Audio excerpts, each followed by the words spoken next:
अल्लाह के नबी सल्लल्लाहु अलैहि वसल्लम जब मेराज से वापस आए तो मस्जिद के अंदर खड़े होकर आप चीख चीख कर कह रहे थे, ऐनल बिलाल, ऐन बिलाल, ऐन बिलाल, बिलाल कहाँ है? और बिलाल हाथ उठाकर कहते लब्बैक सादिक, ऐ अल्लाह के नबी मैं यहाँ हूँ, मैं यहाँ हूँ। आपने कहा बिलाल मुझे अल्लाह ने जन्नत दिखाई, मैंने जन्नत में जूतों की आवाज सुनी, मैंने जिब्राइल से पूछा ये जूतों की आवाज जन्नत में किसकी है? यहाँ तो कोई चल नहीं रहा है। जिब्राइल ने बताया ये तुम्हारे सहाबी हैं बिलाल, ये बिलाल के जूतों की आवाज है, वो तुम्हें सुनाई दे रही है। यानी अल्लाह ताला तुम्हें ये बतला रहा है कि मैं बिलाल को जन्नत देकर रहूंगा। मैंने बिलाल को जन्नत में दाखिल कर दिया।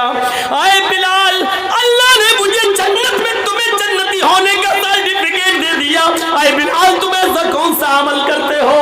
हजरत बिलाल कहने लगे पता नहीं मुझे अल्लाह ने जन्नती कैसे कह दिया, मैं तो आम लोगों की तरह अमल करता हूँ। हाँ एक अमल ऐसा है जो और लोगों में मैं नहीं देखता हूँ। कहा वो कौन सा अमल है? फरमाया कि मेरा वुजू जब भी टूटता है, जब भी मैं बेवुजू होता हूँ, जब भी पेशाब पायखाना करके आता हूँ, मैं बेवुजू होता हूँ, फौरन वुजू बना लेता हूँ और वुजू बनाने के बाद मैं 2 रकात तहियतुल वुजू जरूर पढ़ता हूँ। मैं कभी बेवुजू नहीं रहता हूँ, वुजू बनाने के बाद तहियतुल वुजू मैं जरूर पढ़ता हूँ जितनी अल्लाह मुझे तौफीक देता है। आवाज आती है मुहम्मद रसूलुल्लाह की तरफ से, आए बिलाल यही वो नेक अमल है जिसने तुम्हें जन्नती बना दिया है जो और लोग नहीं करते हैं। ये अल्लाह ताला ने तुम्हें जन्नती बना दिया है। इतना कहना था बिलाल की जबान से जुमले निकले थे कि मैं बेवुजू कभी नहीं रहता।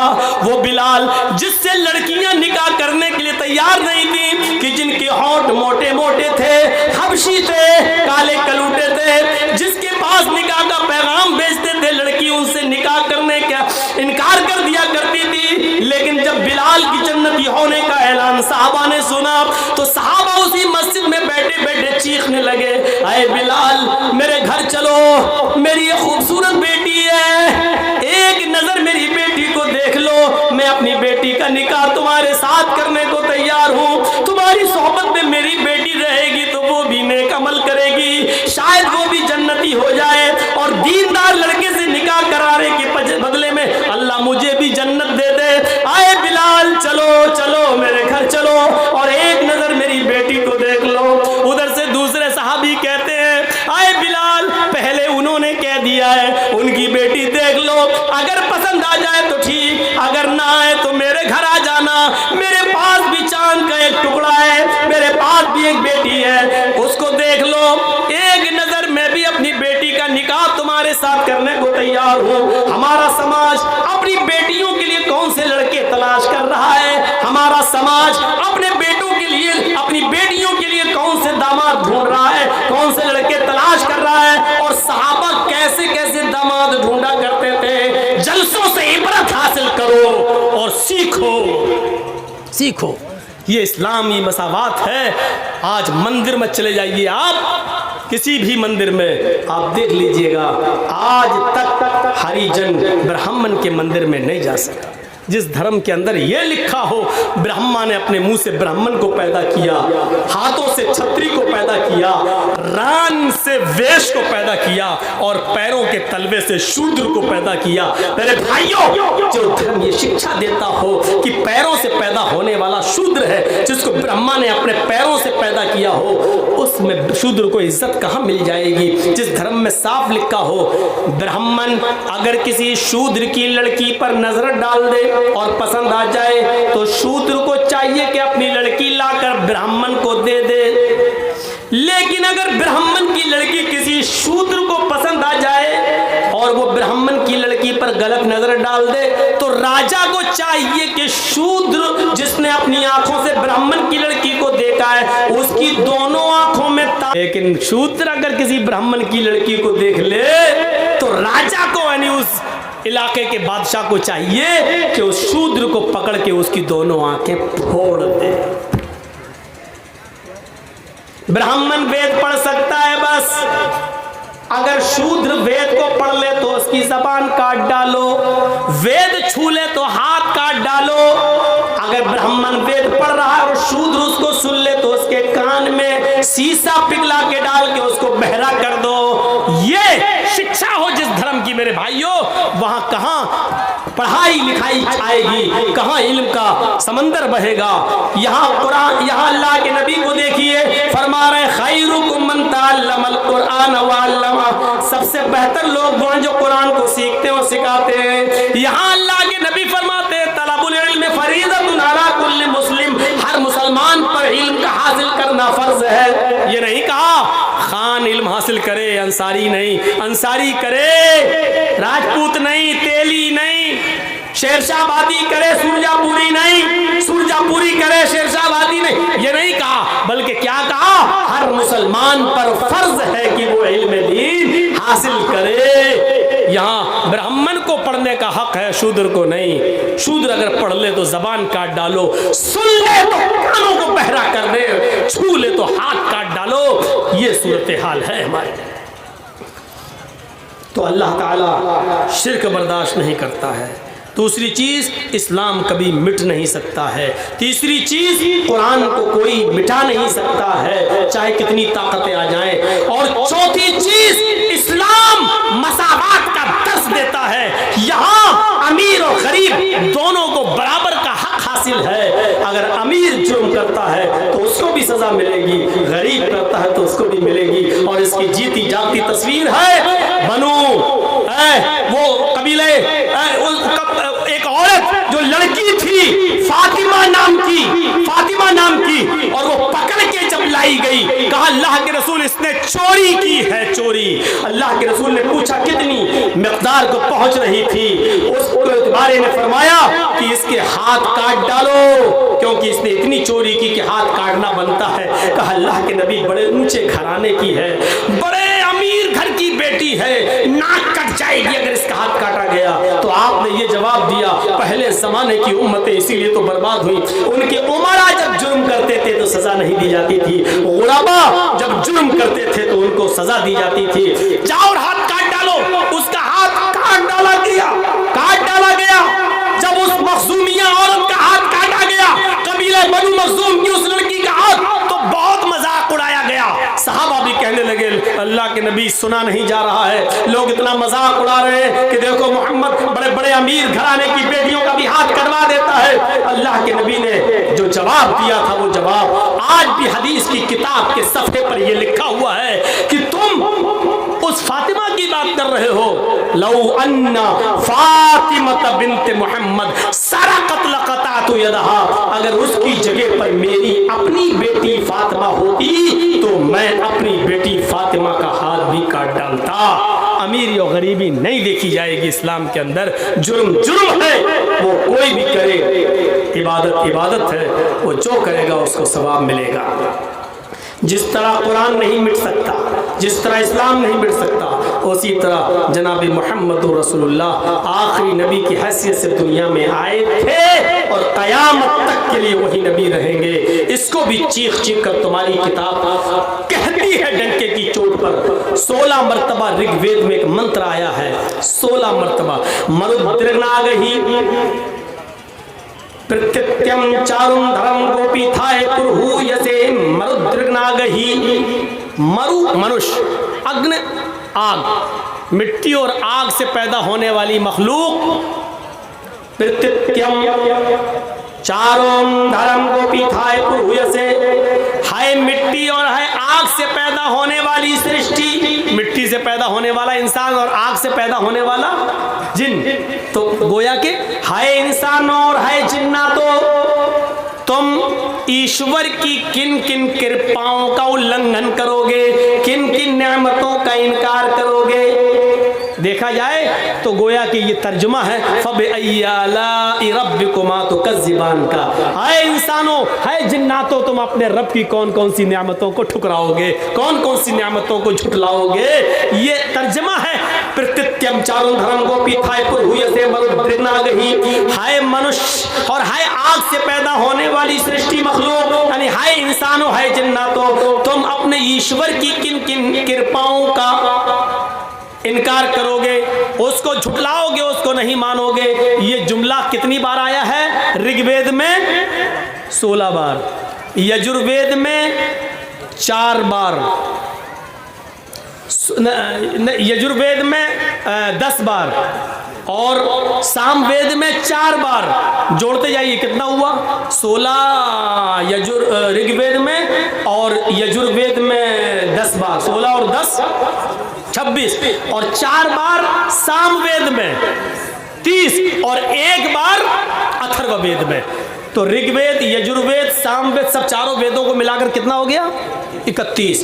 इसके बाद लिखा हुआ है यही मंत्र 31 बार जिस किताब के अंदर आएगा वो किताब अंतिम पुस्तक होगी, वही किताब सत्य होगी और वही किताब आखिरी किताब होगी, वो ईश्वर की तरफ से नाजिल की हुई किताब होगी।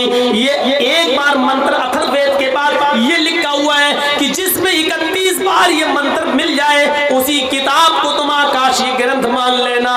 आइए ये 31 बार का जुमला देखिए, सूरह रहमान पढ़िए, एक एक करके गिनिए तो 31 बार ये जुमला सूरह रहमान के अंदर आया है। फबिअय्यि आलाइ रब्बिकुमा तुकज़्ज़िबान। फिर एक आयत पढ़िए, फबिअय्यि आलाइ रब्बिकुमा तुकज़्ज़िबान। जब आप गिनती गिनेंगे तो पूरी सूरत के अंदर ये जुमले 31 बार आए हैं। और हिंदू धर्म की किताब कह रही है जिस किताब में 31 बार ये मंत्र आएगा, ये आयत आएगी, वो आखिरी किताब होगी और वो आसमानी किताब होगी, वो सच्ची किताब होगी। मेरे भाइयों, इस मंत्र ने क्लियर कर दिया हिंदू धर्म की इस किताब ने कि कुरान ही आखिरी किताब है और ये कयामत तक लोगों के लिए राह हिदायत बनकर आई है और हिदायत की वाज़ेह निशानियां इस कुरान के अंदर मौजूद हैं। मेरे भाइयों, और इस मंत्र को पढ़ने वाला आखिरी नबी होगा, उसके बारे में भी कह दिया गया, वेदाहामित पुरुष महानिमादित्तु वरुतपस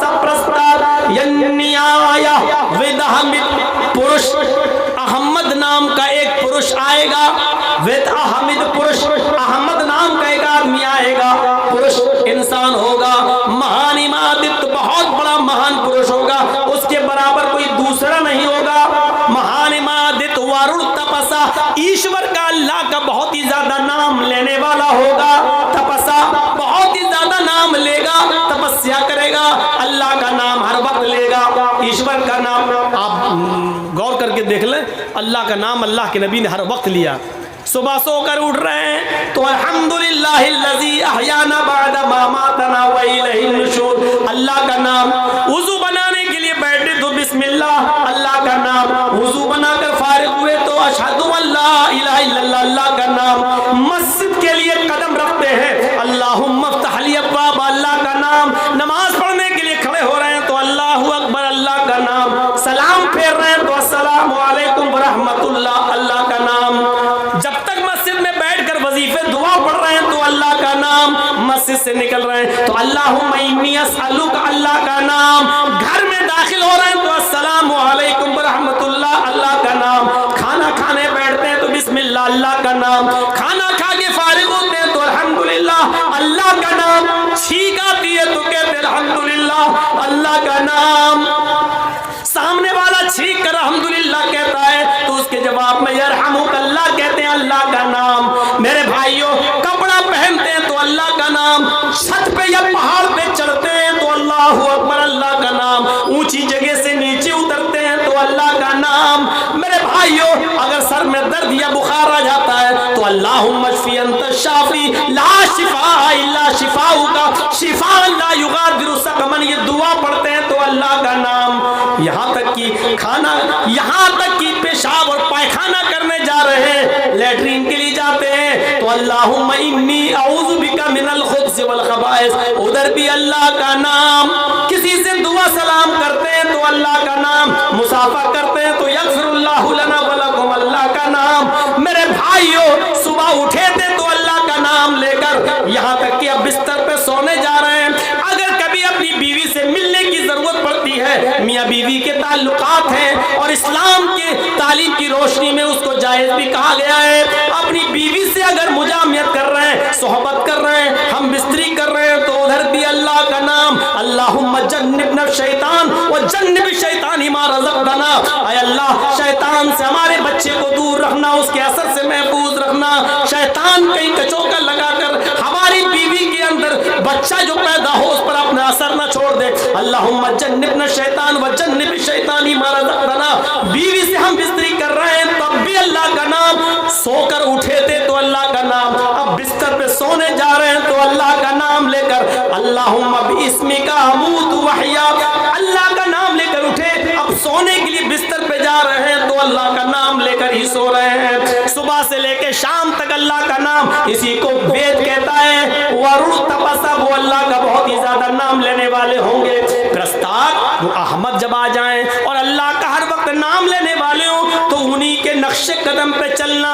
प्रस्ताव का माना होता कुटिया में चले जाना, यानी उन्हीं के घर में घुस जाना, यानी उनके मजहब में दाखिल हो जाना।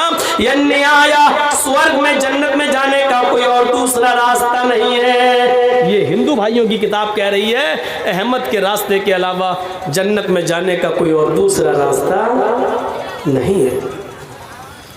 और मैं समझता हूँ कि इस मंत्र के बाद तो किसी मंत्र की ज़रूरत ही नहीं पड़ेगी। हमारे हिंदू भाइयों को ये मंत्र अपनी किताबों में देखकर फ़ौरन कलमा पढ़ लेना चाहिए।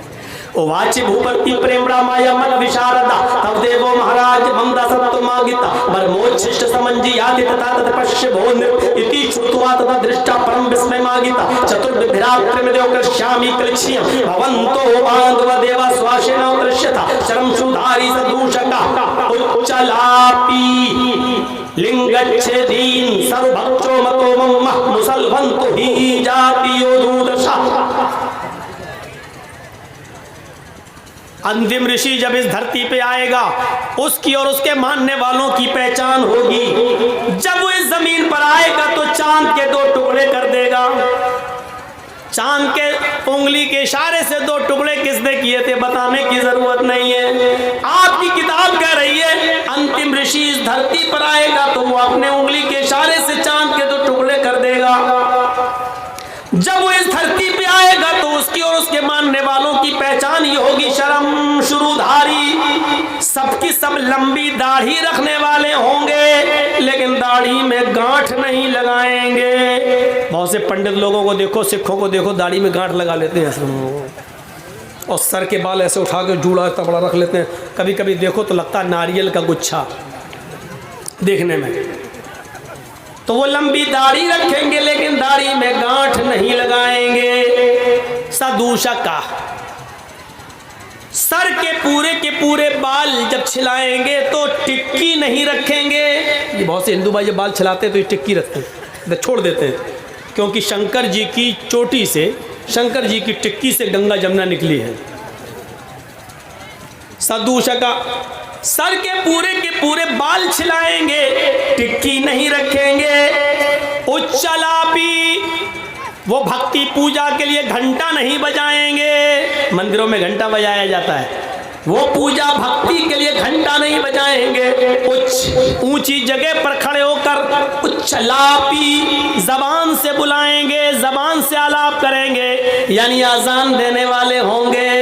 उच्चलापी, ऊंची जगह पर खड़े होकर वो लोगों को आजान की आवाज देंगे, अपनी जबान से बुलाएंगे और आजान भी क्या देंगे, आवाज भी क्या देंगे।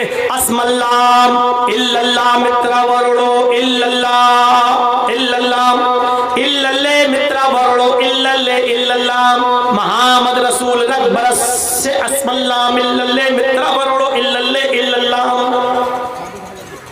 आप लोग याद नहीं कर पाएंगे, इतना बार इसमें इल्लल्ले इल्लल्लो इल्लल्ले आया है, ज़बान नहीं लौटेगी आपकी।